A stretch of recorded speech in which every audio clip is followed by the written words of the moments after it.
this race. Monster run off turn 2. Can't get it to the high side. Here he comes. There he goes. Oh, no, Kansas saves, and here they come to the line. I'm a fortune teller who sees the future, and I see it now. I'm expecting something with Ferrari this weekend, and he ended up at Hendrick somehow. Oh, God. No, please. Oh, God. I don't like that thought. Driving to 5. I can see the goosebumps that just hit Jacob just now. Carson.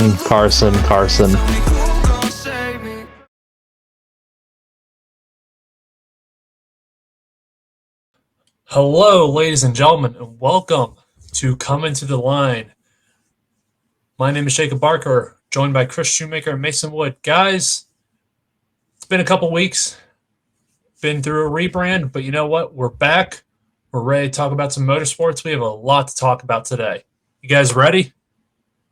Absolutely. New name, same show, though. It's going to be a good show. I'm excited to talk about what happened this weekend. Yeah, totally. And I can make fun of Mason for going to see Barbie. I did go see Barbie this weekend. I saw the Barbie Oppenheimer double feature, folks. So if you're ever going to check it out, check it out. Well, if there is one movie you need to go see, it's Indiana Jones. That was actually a really good movie. I enjoyed that. I did too. I did really enjoy it, and it was impressive too with the CGI. It was. Speaking of movies and everything, was Brad Pitt out there yesterday in the F1 race? Oh no, I don't think so. No, I didn't notice. Yesterday? Don't think they shot anything yesterday. Wow, but nothing about Hungary is in the story. That's pretty ridiculous. Yeah, it's kind of rude of Brad Pitt. Anyway, let's not waste any time. Let's get into the Hungarian Grand Prix yesterday. Who could have seen this coming? Another win by Red Bull. Oh, by what? 33 seconds this time? Yeah, exactly. Did you see the tweet I sent out? What was it, Saturday or Sunday morning with the what was it? The gap to first to second. I did, yeah. Yeah. And you know, this was tough for I think a lot of F1 fans because they were very set on this was going to be a great weekend. There was a lot of people with a lot of excitement after, after Lewis was able to get the pole this weekend. There was a lot of people that were excited. They thought we were finally going to get a different winner. How many races in a row has Max won? And so sad for a lot of these 9. Yeah, and it's sad for a lot of these diehard F1 fans, and specifically, those diehard Lewis fans. And not to say Lewis didn't have a good run yesterday, but I definitely think there was a lot of people hoping for a win, and it wasn't even close. Yeah, I mean, I was hoping that would be more of an interesting race because it was, especially with somebody else on pole, but it really just honestly turned into another boring race. Mm-hmm. I was really about to fall asleep during the broadcast because there really wasn't much going on at all. Dude, if it says anything, I woke up, watched the first 10 laps, and then went back to bed. Did you see the end of it? Yeah, I did. I woke up in time to watch the last 5 laps. Yeah, that sounds about right. I don't think you really missed a whole lot. Yeah, I was really hoping, and as much as I like Red Bull and as much as I like Max, I was genuinely hoping that when I went back to sleep, there'd be a new leader. But no. Max was 30 seconds ahead of Lando in second place. I was like, oh my God. Speaking of Lando, this actually brings up a very concerning point that Lando made during his post-race interview. He basically said that the trophies in F1 are too easy to break. Yeah. Well, yeah. That too. Especially those porcelain things. Mm-hmm. But he said basically that the drivers aren't really racing for stopping anymore. They know he's going to win, and it's really more of a race to second place. And here, I wrote it down real quick. I'll give you the paraphrased quote. Lando basically said that the Red Bulls are too fast and he's not going to fight for a win while they're racing. Not, of course, a direct quote, but that's about still, it. Yeah, which is very concerning. Well, it's difficult because we've talked about it. There's few ways that Max is going to lose a race, and if one of those ways comes about, one of them could be getting taken out by somebody else. That might be that very well might be how he loses a race, and nobody wants to be that guy, even though they'd be the hero of F1 to most fans. Okay, nobody wants to be that guy. They don't want to do it, race him like that. And especially, that's not going to work out in the long run when they actually are, getting more up to speed and stuff like that, and they're having to be more competitive. So it's a long game, but it's difficult right now, especially because you have to kind of just accept that you are, you're behind Red Bull. But, as much as it's McLaren wasn't able to get the win yesterday and stuff like that, they had one of their best weekends all year. They had both their cars in the top 5. On a lot of these times, or a lot of these races, when we've seen Lando succeed, Oscar Piastri has been way in the back. So for him to be able to succeed alongside him this week, that's a big deal for them. So they need to start, I understand it's frustrating, but they also got to look at some of these positives too. And, they had a very, very good weekend, and they have to carry this momentum forward because this weekend was really, really good for them. And it could be a sign of things to come and where maybe they're at. Yeah, maybe they'll be a lot better next year too, because they said during the race, Martin and David Croft said during the race that a lot of teams are shutting down development for the rest of the season and focusing on next year's car. So maybe that's a step forward, a giant step forward for McLaren. And maybe we might see them fighting for the occasional race win again next year. That's kind of what I'm starting to think. Because remember, last year they were not great overall. They didn't have a great year to their 2021 standards, even though it was a new car, a new era, yada, yada, yada. But now they're starting to show signs of life. And whether they're continuing to focus on, R&D for this year, granted, there's only 9 races left in the season, somewhere around there, or they're starting development for next year to be more competitive for the constructors or drivers. You never know. So that could be something that comes into play throughout the end of the year, but this is Lando's second podium of the year, I believe, and the first time he's gone back-to-back with podiums in his career. That's true, and Lando's really been flexing his muscles lately, showing us that he does have a lot of talent there, and a win for Lando is inevitable at this point, and it's going to be coming sooner rather than later. Well, it should have happened at Russia a couple years ago, but he pulled a Ferrari. Exactly. He did it to himself. But either way, great weekend for McLaren. Great weekend for Sergio Perez, coming from 9th to 3rd on the podium. He was also the driver of the day, which is not something you would think to say about a Red Bull driver this year, especially Checo, because he's usually up there with Max all the time. But this is actually a really good drive for Perez, and he needed this. He really did. Yeah, he's had a rough last couple of weeks. but mainly not qualifying well and then just getting in some rough situations in the race.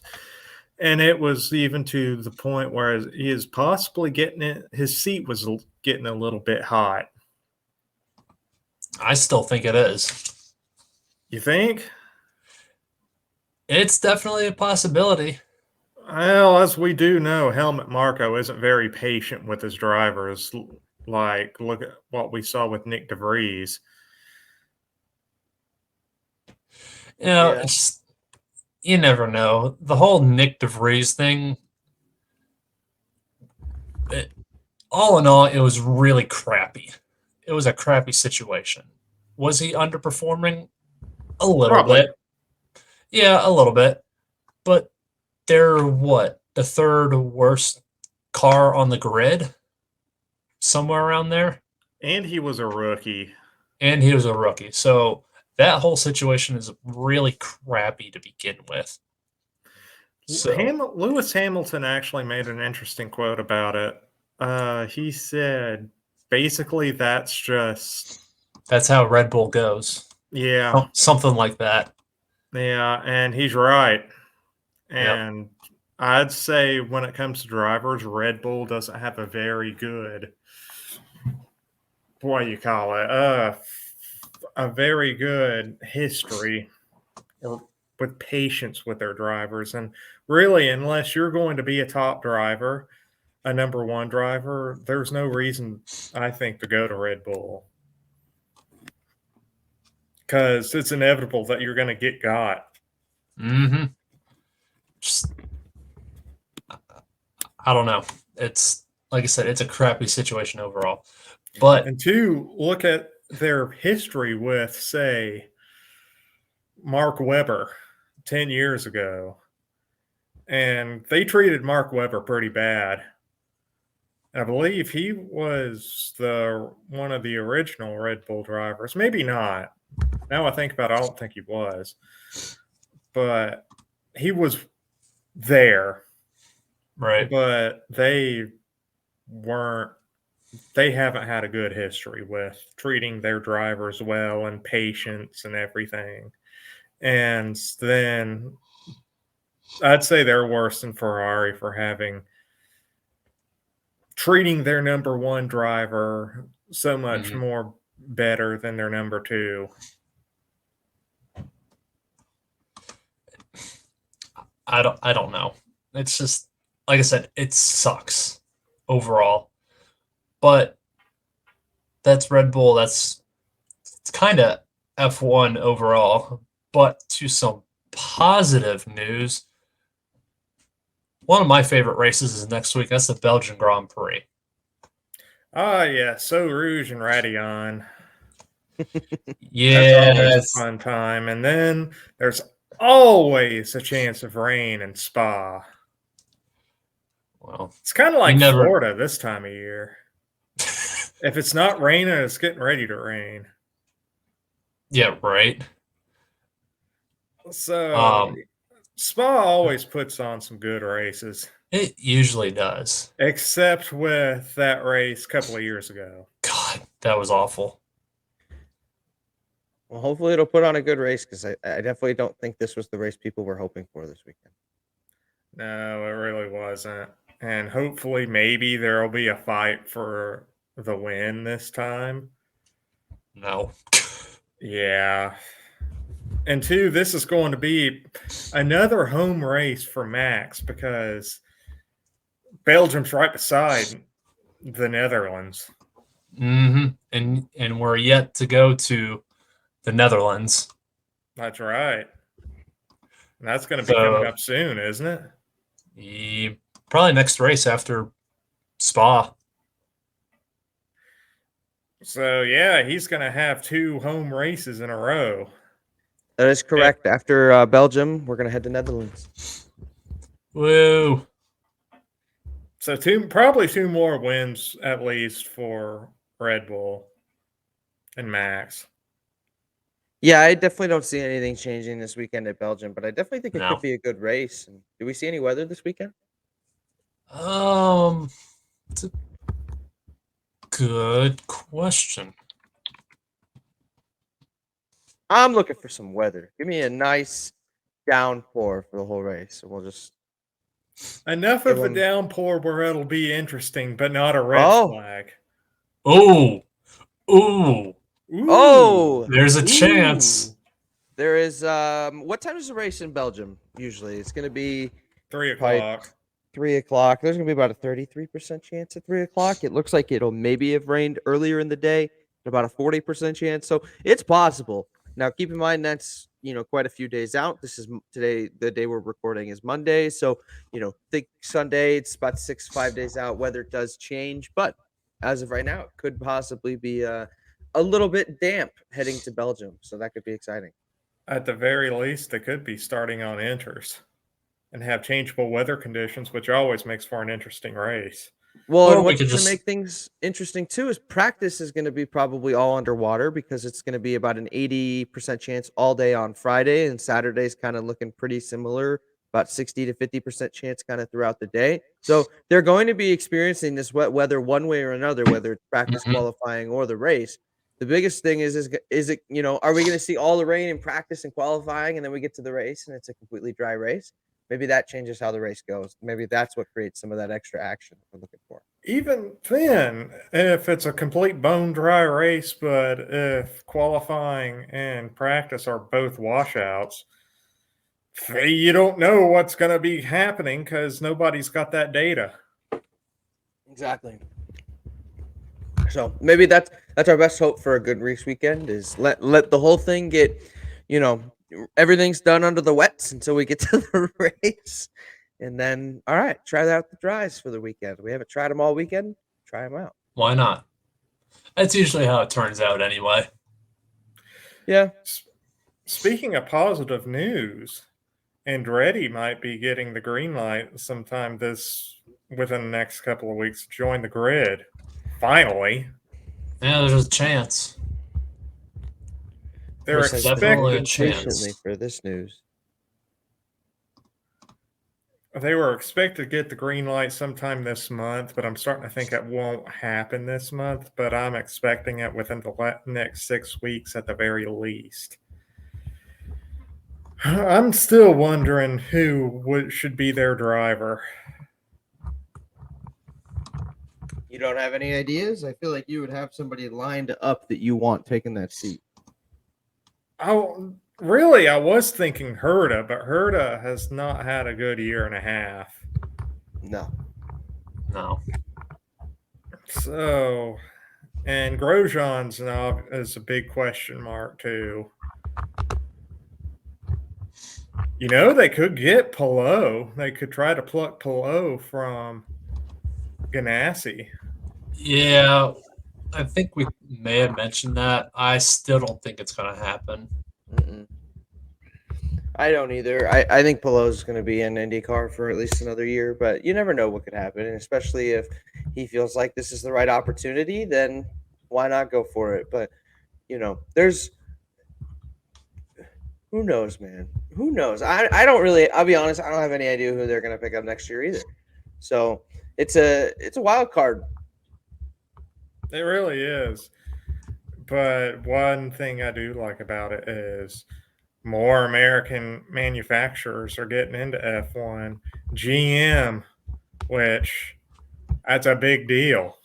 That's a very big deal. You That like just it. means The FAA that just does. means it just means more American money for F1. True. They just like that American money. That's all they like. Mm-hmm. That's true. But hey, it's still getting a new manufacturer in. That's not necessarily a bad thing. Never. And another American team. An American team that might be competitive. And that is, I mean, we've definitely seen obviously like the American fan base kind of was growing a lot from the Netflix documentary, but we've seen it kind of maybe teeter off a little bit. Maybe another really good American team could be what kind of brings people back into the fold maybe a little bit and helps it continue to grow in America's because it feels like it's kind of stalled. So maybe that's the key there, and we could definitely see some more growth if we see another American team because there's definitely not a lot on the grid. And maybe another American driver with it too. I have to think that Andretti's going to have at least one American driver in their lineup. If there is, it'd be Alexander Rossi. Well, he's McLaren now. That's the thing. That's the thing. I would think it's still most likely Colton Herta if they do put an American in there.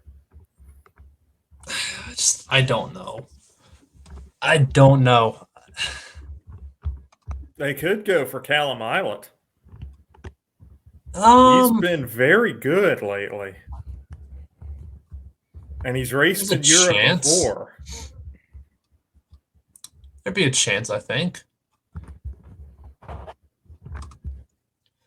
So yeah, that's one thing I'm really excited for is the future of Andretti and them most likely getting the green light. And then Ford coming in too, being a supplier for Red Bull. I'm excited about that too. That'll be the start of Red Bull's downfall. Is switching to Ford. You know, it's interesting. Back in the 90s, when Red Bull was Jackie Stewart's team, I believe they were kind of semi-Ford factory team. Then they changed to Jaguar, and Jaguar, I believe, they changed to Red Bull, and Red Bull is what we have today. I think that sounds about right. I saw something about that the other day. And Ford has a very rich history in F1 because I believe Schumacher won a championship his first championship in '94 driving a Ford. The Benetton was a Ford, I believe. And then there have been Fords in the past too, so I'm very excited about that. I just want to share one of Mason's fun facts. The last time Max Verstappen did not win, finish first place. Last time he did not finish first place was April 30th. God. What race was that? Was Saudi Arabia? Azerbaijan. Oh, yeah. Last time it happened was Baku. And the last time Red Bull hasn't finished first, it's been a very long time. It's been a while. Since Brazil with Mercedes, at least. So, I mean... Oh, here's a stat for you, Chris. Here's a stat for you. Do you know how many podiums Ferrari has this year? None. Oh, one. Two. They have two. Austria and Baku. Both. That's right. I think Carlos Sainz got on the podium. No, Leclerc on both of them. I thought Carlos Sainz did get on the podium with one. Nope, he has yet to appear on the podium this year. Most of what we've seen on the podium has been obviously Red Bull, but we saw a lot of Alonso kind of earlier in the season. I mean, Alonso started first 3 races, bam, in the podium. 4 out of 5, 5 out of 6, he was on the podium. 7 out of 9, he was on the podium, and now the last 3 races, we haven't really seen him. He finished 9th yesterday, so he's interesting developments there. We've we've seen Hamilton a little bit more often now, and that's been kind of the switch. Is now as soon as Alonso stopped kind of appearing in the top 3, we've seen a lot more of Hamilton, with the exception of Canada, obviously, where the 2 of them were in the top 3 as well. Which at this point, I feel like, man, what was the best race so far this year? I don't know. I have to think about that. Probably Australia. There's been a couple of good races. I'll admit that. But overall, I think Australia, in terms of the season, that's not been a very exciting season so far. No, that is a good point. I think a lot of these races, it's been hard to find excitement. I'll say I enjoyed Canada a lot, and part of that's just because I love Canada, the track. It's the track I've raced on the most in sim racing and stuff. So I love that track. So any race there, especially when it looks pretty and it's beautiful and you get to see the water, I usually enjoy. Some more pain about Ferrari. They were 40 seconds off the pace yesterday.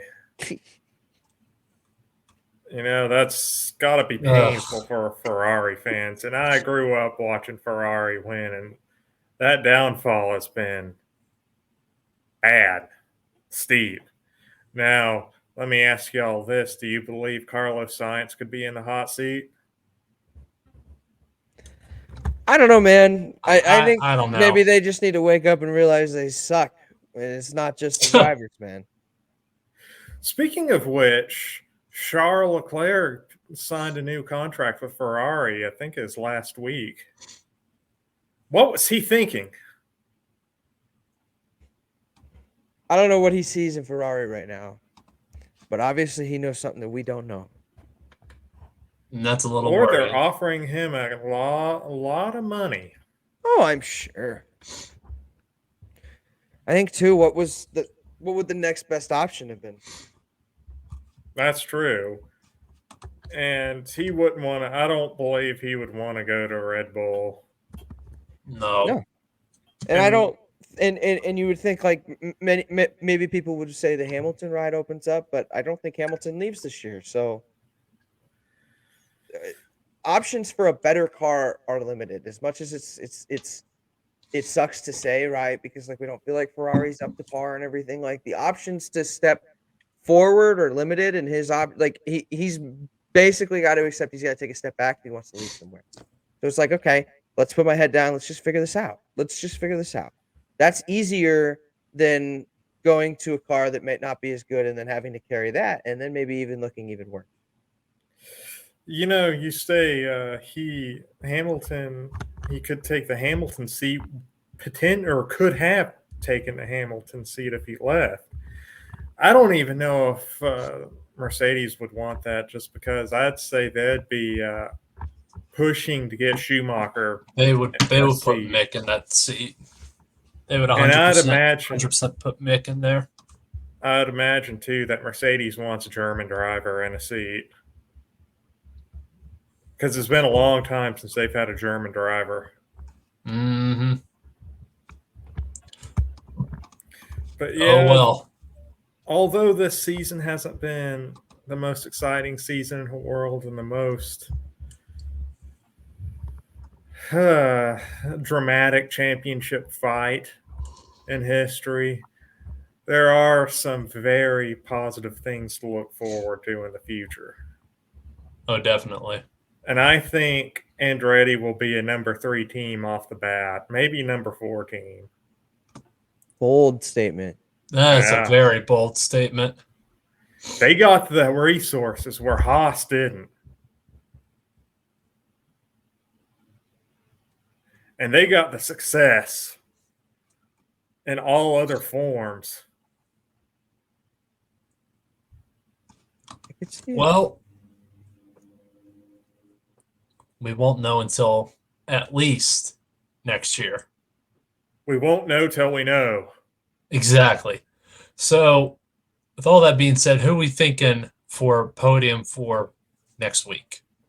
At Spa. Oh, let me think. I'm going to go ahead and go with Max. I think Fernando finds himself back up there as well. Fernando. And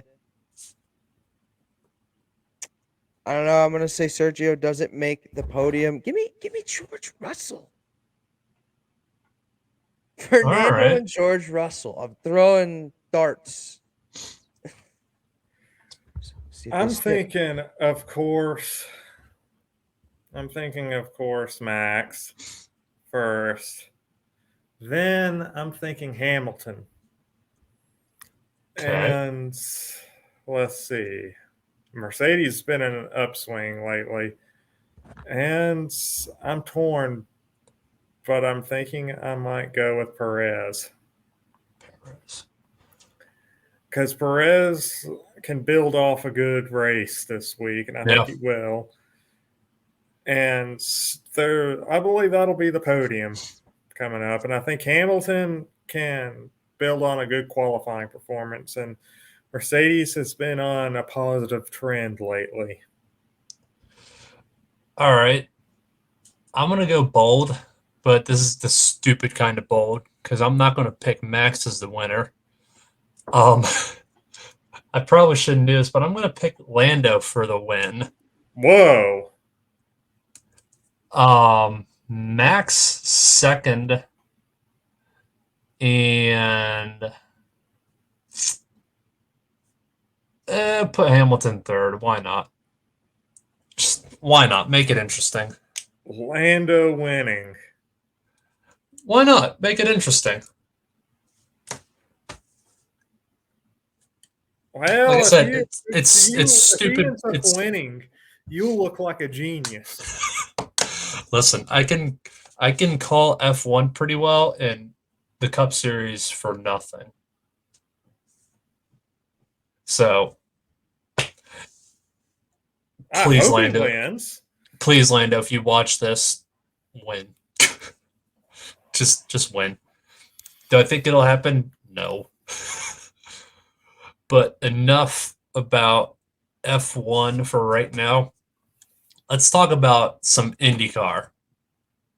Hey everyone, thanks for watching this most recent edition of the Outside Line podcast. If you like what you heard, make sure to check us out on Spotify at The Outside Line. And if you liked Christopher, Jacob, and I's opinions, make sure to check us out on Bag Sports page for more articles and opinions about F1, NASCAR, and IndyCar. Thank you again for watching The Outside Line.